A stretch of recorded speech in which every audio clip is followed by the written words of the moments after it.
ఎలవెల్పు శ్రీ వరాహ లక్ష్మీనరసింహ స్వామి దేవస్థానంలో ఈ సంప్రోక్షణ కార్యక్రమం ఇప్పుడే దిగ్విజయంగా పూర్తి చేశారు.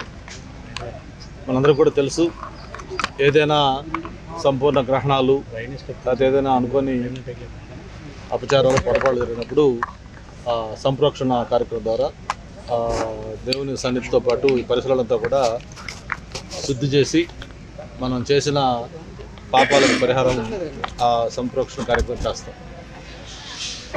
దురదృష్టం ఏంటంటే కొన్ని న్యాచురల్గా జరిగే ఉంటాయి గ్రహణాలు, అటువంటి అవి మన చేతిలో ఉంటాయి.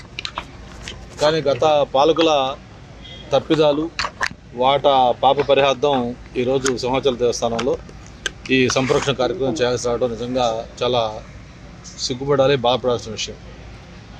ఒక్క సింహాచలమే కాదు, మొత్తం రాష్ట్ర వ్యాప్తంగా ఉన్న అన్ని ఆలయాల్లో కూడా ఈ కార్యక్రమం చేయటం జరిగింది. అలాగే ఒక శాంతి హోమం చేసి జరిగిన అపచారాలని మన్నించమని చెప్పి కూడా కోరుకుంటూ ఈ కార్యక్రమాన్ని వేద పండితుల సమక్షంలో శాస్త్రయుక్తంగా చేయటం జరిగింది.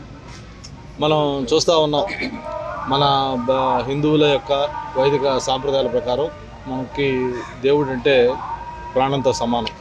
అది తిరుపతి వెంకటేశ్వర స్వామి కావచ్చు, లేకపోతే సింహాద్రి అప్పరం కావచ్చు, లేకపోతే విజయవాడ కనకదుర్గమ్మ కావచ్చు, మనకు ఎవరైతే మనం దేవుడిని కొలుస్తూ పూజిస్తూ ప్రార్థనలు చేస్తూ ఉంటామో వాళ్ళందరూ కూడా మనకు నిత్యం మన జీవన విధానంలో ఒక భాగం.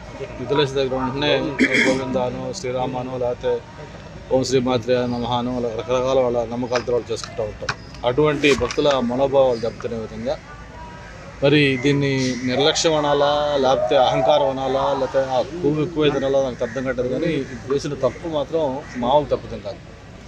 అందుకే నేను మొన్న ఈ సింహాచలం ప్రసాదం పరిశీలనకు వచ్చినప్పుడు నేను ఆ రోజు మాట అన్నప్పుడు కొంచెం బాధేసింది. అదే వేరే సాంప్రదాయాలు భంగం విధంగా చేస్తే అక్కడ వాళ్ళు రాళ్లతో కొట్టి చంపేస్తారు. అది నేను అన్న పెద్ద మాట కాదు, అది యాక్చువల్గా అది వాస్తవం. ఎందుకంటే మన భక్తులు ఎంతో నమ్మకంతో తిరుపతి వెంకన్న స్వామి లడ్డు అంటే అది తిరుపతి వెంకన్నతో సమానం. గతంలో మేమందరం చిన్నప్పుడు ఉన్నప్పుడు తిరుపతి లడ్డు అంటే 10-15 రోజులు ఉన్నా కూడా అది తాజాదనంగా ఉండేది. అలాగే రుచి వేరేగా ఉండేది. ఆ యూనిక్ క్వాలిటీ ఇంకొక వేరే చోట దొరికేది కాదు. అటువంటి లడ్లు ఈరోజు ఎలా ఉన్నాయి మనం చూస్తూ ఉన్నాం. ఒక పక్క మార్కెట్లో నెయ్యి, మంచి నెయ్యి అంటే 700-800 లేదు. మొన్నే ఇక్కడ సింహాచలంలో ఒక హోమం చేశారు. మా పండితులు అడిగాను ఎంత తెచ్చారో ఏంటంటే రాజస్థాన్ నుంచి 1400 రూపాయలు తెచ్చామన్నాను నేను.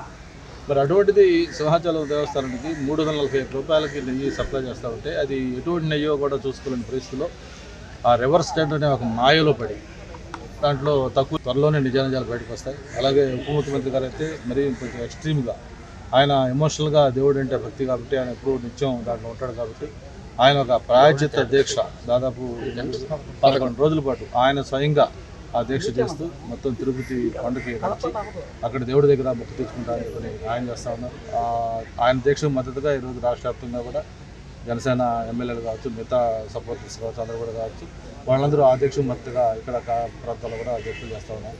ఇవన్నీ కూడా ఏంటంటే ఏదో న్యాచర్ చేసిన దేవుడు చేసినవి కాదు, కేవలం పాలకులకు చిత్తశుద్ధి లేకపోవడం వల్ల చేసిన ఇది.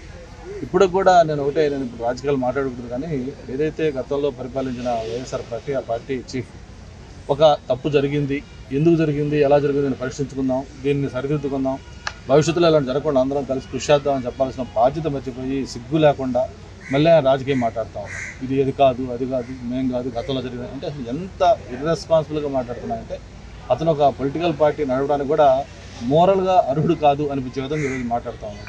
అందుకే ప్రజలు మనం అలాంటి తీర్పిచ్చారు. 11 సీట్లు 151 సీట్లతో గెలిచిన పార్టీ కేవలం 5 ఏళ్ళు తిరిగేసరికి 11 సీట్లకు వచ్చిందంటే అతను పరిపాలన ఏ విధంగా సాగిందో అర్థం చేస్తున్నారు ప్రజలు. మరి ఇలాగే ఇప్పటిలాగే కానీ ఇంకా మాట్లాడుతుంటే భవిష్యత్తులో ఆ 11 కూడా మిగిలిపోవు, చివరికి 0 సీట్ల మీద పరిస్థితుంది. ఒక పక్క ఆయన పార్టీ నాయకులందరూ కూడా పార్టీ వదిలేసి జనసేన, తెలుగుదేశం, బీజేపీలో చూస్తూ ఉన్నారు, చేస్తూ ఉన్నారు. చివరికి ఆయన ఏకాగ్గా మిగిలే పరిస్థితి కూడా వస్తుంది. అందుకే నేను ఒకటే కొడతా ఉన్నాను, ఎప్పటికైనా సరే ఇది రాజకీయాలకు సంబంధించిన అంశం కాదు, భక్తుల మనోభావాలు, మన సెంటిమెంట్. దీంట్లో రాజకీయాలు దయచేసి చేయొద్దు. ఇది ఎంతో బాధాతప్త ప్రతి హృదయంతో చంద్రబాబు నాయుడు గారు ఆ రోజు ఒక సమావేశంలో దీన్ని చెప్పాల్సి వచ్చింది. అంతే తప్ప దీని రాజకీయం కోసం కాదు. ఇప్పుడు కూడా ఇది అందరూ పార్టీలకు అతీతంగా అందరం కూడా మన దేవుడి యొక్క గౌరవాన్ని కాపాడే విధంగా, భక్తిని పెంచుకునే విధంగా, మన సెంటిమెంట్ దెబ్బతినకుండా దీన్ని ఎలా గౌరవప్రదంగా ముందుకు తీసుకెళ్ళి ఆలోచించి అలా చేయాలని చెప్పి కూడా మరొకసారి కోరుకుంటూ, ఏదో రోడ్డు వర్క్ లేకపోతే బిల్డింగ్ వర్క్లో సిమెంట్ ఒక పాలు తక్కువైంది, లేకపోతే గ్రావెల్ ఒక పాలు ఎక్కువైంది, లేకపోతే కంకర తక్కువైంది అంటే అర్థం ఉంది, కొంచెం అర్థం చేసుకోగలం. సొసైటీ అట్లా అయింది.